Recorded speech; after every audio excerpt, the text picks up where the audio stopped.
Members of Parliament from the Coast region led by Mvita Member of Parliament Abdulswamad Nassir have opposed the proposed privatization of Mombasa Port. The leaders have said privatization of the port will lead to massive loss of jobs, which will negatively affect the coast people. They added that even if shipping line wants to run a terminal, then it must be fully owned by the government.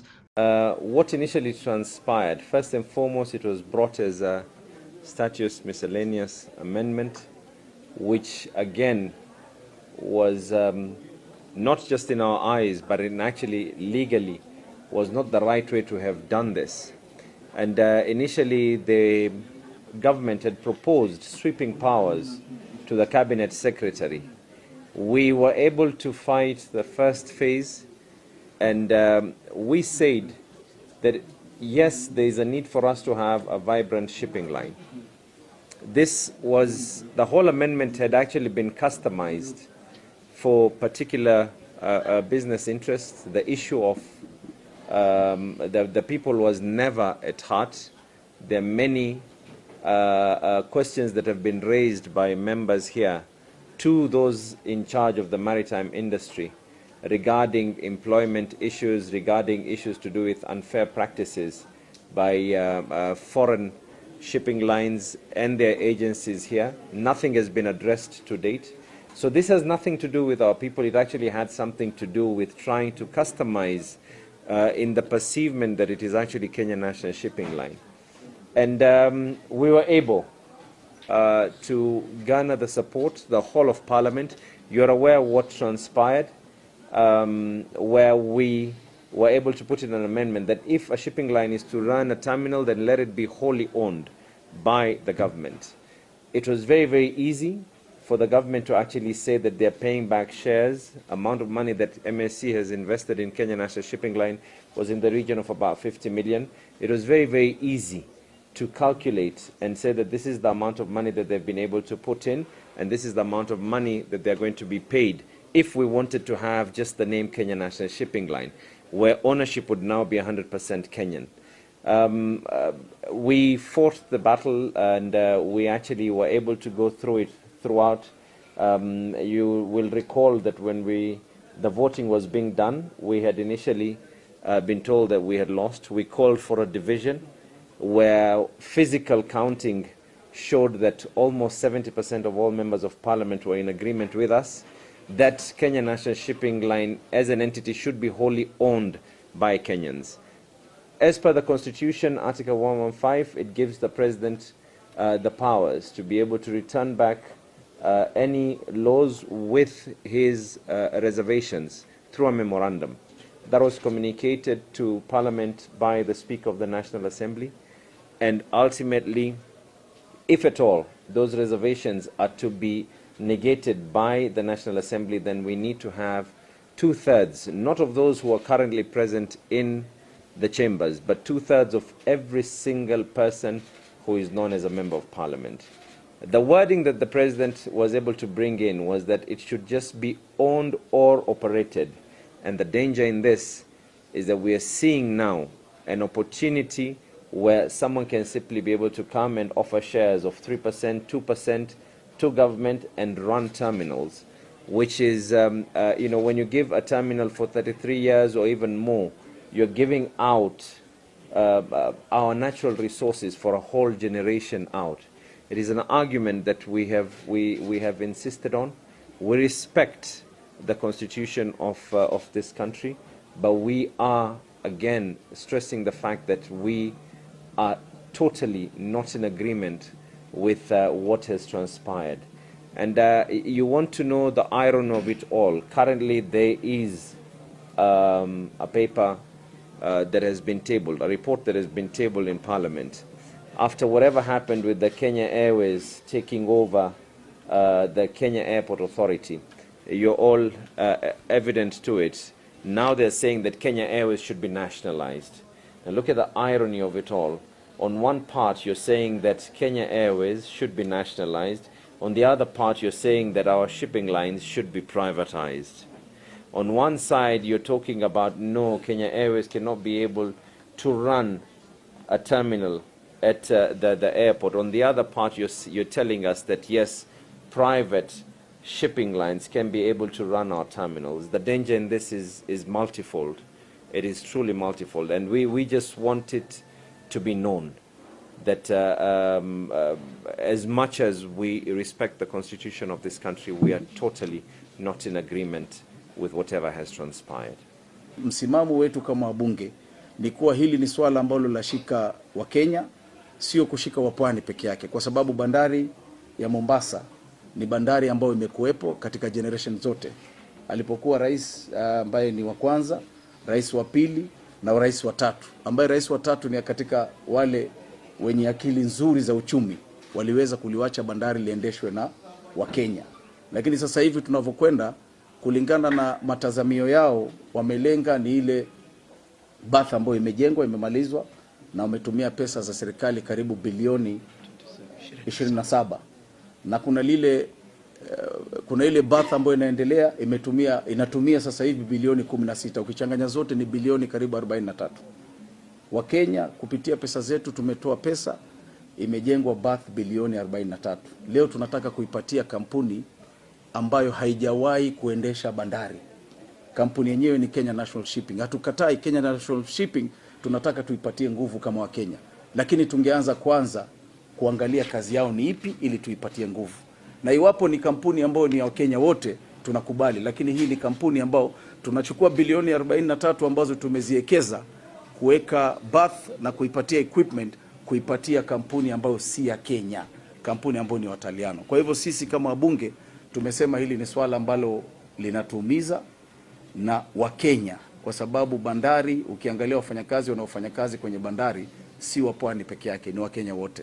Na iwapo ile bandari wakishaanza kuchukua, kwa sababu zile berth zinajengwa phase 3. Zile phase 3 ni nusu ya KPA kulingana na modern facilities.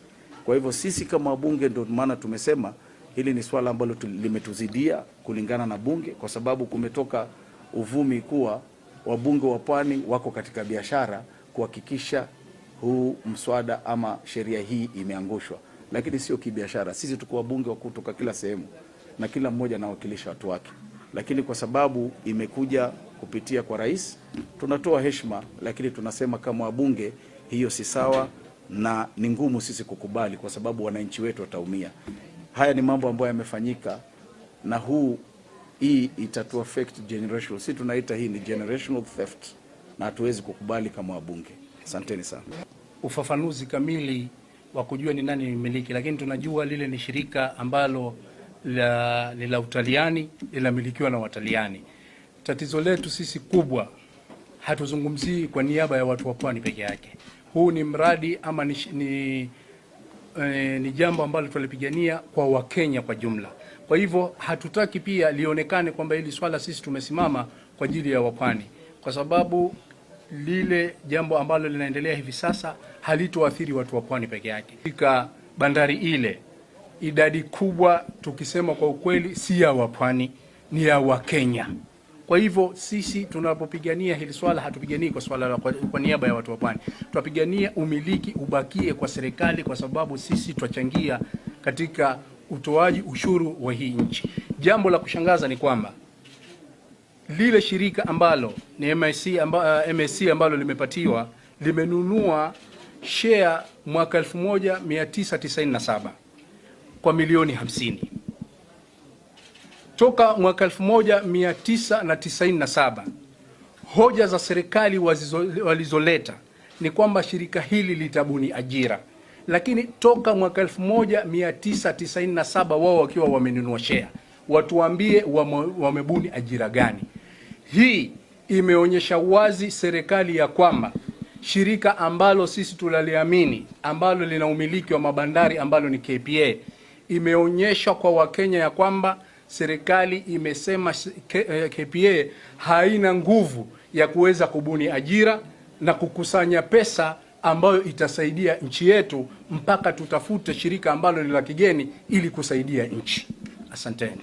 Sisi kama viongozi tukiwa wawakilishi wa wapwani na wa Kenya, tunasema hatukubaliani na hilo. Tumeng'ang'ana ndani ya bunge, tukapitisha sheria ambayo tunataka bandari yetu iwe mikononi mwa serikali. Tunataka bandari yetu iwe mikononi mwa Wakenya. kuja hapa na kupinga kwamba bandari isipawe Kenya National Shipping Line ni kwa sababu Kenya National Shipping Line sasa hivi kulingana na hisa zake haiwezi kuwa ya Wakenya, kama hisa 47 ziko kwa Maersk ambayo ni kampuni MSC ambayo ni kampuni ya Wataliano. Sisi tunasema huku ni kupatiana bandari yetu kwa wageni.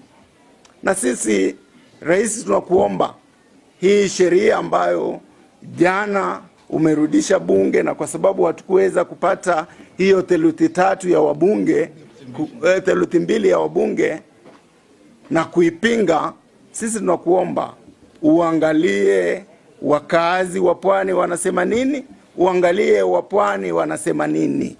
Hili ni jambo ambalo huko nyuma hata ukiangalia kwa mijadala yetu tumesema hakukuwa na public participation. Ukweli ungejitokeza. Public participation ya hii imefanywa kwa ofisi hapa Nairobi. Wapwani walitaka public participation kwa sababu hili shirika liko Mombasa, ifanyike kule pwani, lakini haikufanyika hivyo.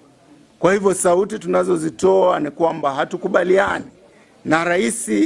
Uangalie hii rasilimali wa pwani, hata kama ni ya Kenya mzima, wa pwani wameshikilia kwamba ibaki kwa mikono ya serikali, sio kupatia Wataliano wageni kutoka nje watuendeshe.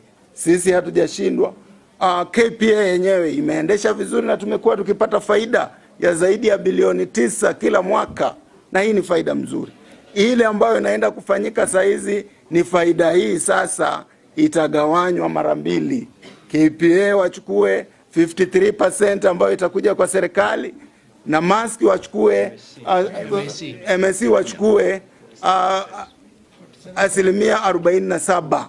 Hatujui watazipeleka wapi. Kwa hivyo letu sisi kwa niaba ya wakazi ambao tunawakilisha ni kupinga na kumuomba rais asitie saini huu mswada ambao umepita jana kupitia kwa sheria ambazo hatungeweza kuzipinga. Asante. From all these things that have been happening, it points in a direction that there are some schemes going on behind the whole, this privatization and the revival of the Kenya National Shipping Line.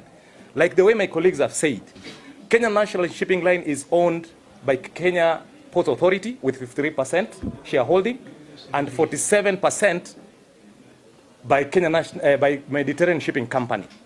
What we have been asking ourselves, we have the data for the companies that have been operating at the port for the last 10 years. And number one is Maersk Shipping Line, who they do 40% of the port business at the port of Mombasa. Number two, they are followed by MSC with 18%. Then we have Evergreen, who they have about 11%. Then we have a company called the Pacific Shipping Line. They do about 10%. And then we have a company called Rice, who they do about 7%. So the question that we've been asking ourselves, and the promises that have been given out by MSC through Kenya National Shipping Line, that once they've been given the Kenya National Shipping Line and they've been given by extension container terminal number 2 to run, they should be able to create 2,000 jobs per year. We are asking ourselves, where are they going to get this business when for the last 10 years they have been only doing 18% of the business at the port of Mombasa? This is a question that begs for an answer. And we need the government to come out clearly and show us and give us the data on how these jobs will be created.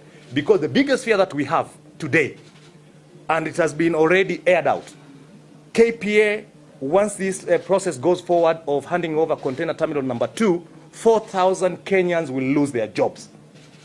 And what we've been told is like they will be deployed to the other ports, like what we have the Lapset in Lamu and Shimoni in Lungalunga.